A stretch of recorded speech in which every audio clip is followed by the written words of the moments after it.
Last February, I went to Mexico to study Spanish. I specifically selected Merida as my city of choice because it has a reputation of being safe. I made no advanced preparations and selected La Calle as my language school once I got there. During my classes, I heard reference from time to time about a super interesting store which sounded like sea salt. Sea salt. I had no idea what sea salt was, but in the end, I ended up stumbling across it. This is vlog number 6, and this is a vlog about sea salt or something like that. My methodology has changed over the years. I've been traveling for many, many years, perhaps too many years. I've now evolved into a stage of very little planning and more go with the flow and learn as I go. So join me as I learn as I go.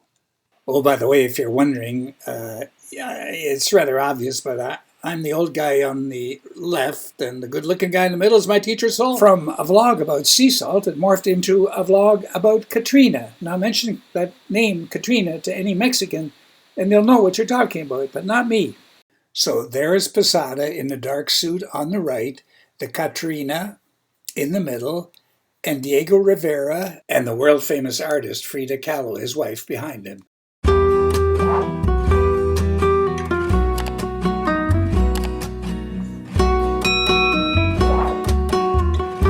As you can see from the sign, which I eventually found, it's called Hacienda Sisal, located in the Centro Histórico, not too far from Parque Central. It all started with henequen, which is a type of agave plant that grows in the Yucatan. The Mayans discovered that the leaves of the henequen plant can be used to make fiber, which can be used to make rope and twine. That was renamed by the Spaniards as agave sisal. The export of agave sisal around the world led to a tremendous wealth for the region and was exemplified by the mansions along the Paseo Montejo, which I spotlighted in vlog number 2. This sisal was grown on haciendas, hence the name Hacienda Sisal. But this vlog turned out to be less about sisal than about Catrinas. What store anywhere in the world would you find these figurines, these skeletons, dressed up in the most garish outfits? And people actually buy this. It's part of Mexican culture. And it comes in big sizes, small sizes, just different forms of Catrina. Catrina. Well, let's see what Catrina was or is. There is a bit of an explanation in the store, as you can see here, a picture of a Catrina in 3 languages. But I found the English rather poor, so I did some research myself. The ingredients of the modern image of La Catrina were drawn together as recently as 1910 by Mexican illustrator Jose Guadalupe Posada.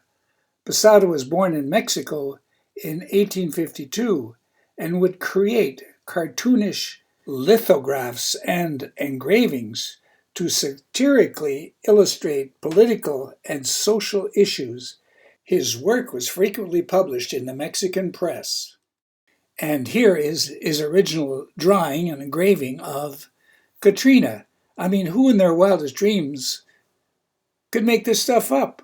Posada's sketches were the great equalizer, regardless of occupation, class, or status. They all were represented with skulls for faces. The reduction of every person to bones, no matter of time, place, class, or deed, gave Posada's images a homogenizing quality, the apparent message being underneath, we are all the same.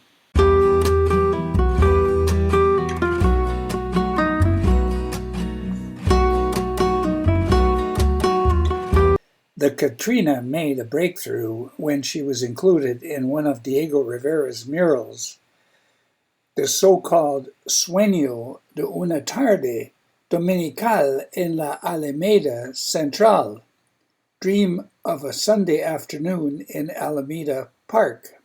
The mural was drawn in 1947. So there is Posada in the dark suit on the right, the Catrina in the middle, and Diego Rivera depicted as a smaller person, but why? Well, it's Diego Rivera. And behind him, the world-famous Frida Kahlo, his wife, Frida Kahlo. So yes, the Catrina originated from a zinc sketching by the Mexican printmaker Jose Guadalupe Posada in the early 20th century, but it has since become a beloved symbol in Mexican culture. She is often depicted as an elegantly dressed skeleton wearing a fancy hat, symbolizing the Mexican Day of the Dead celebration. And that's probably the biggest celebration in all of Mexico. Dia de los Muertos this year starts on Thursday, October 31st and ends on Saturday, November 2nd. What a great celebration in Mexico. Now let's just do a walkthrough of the rest of this fabulous store, and I didn't even do the second floor. Lamentablemente, I didn't do the second floor. Anyway, here's what I saw.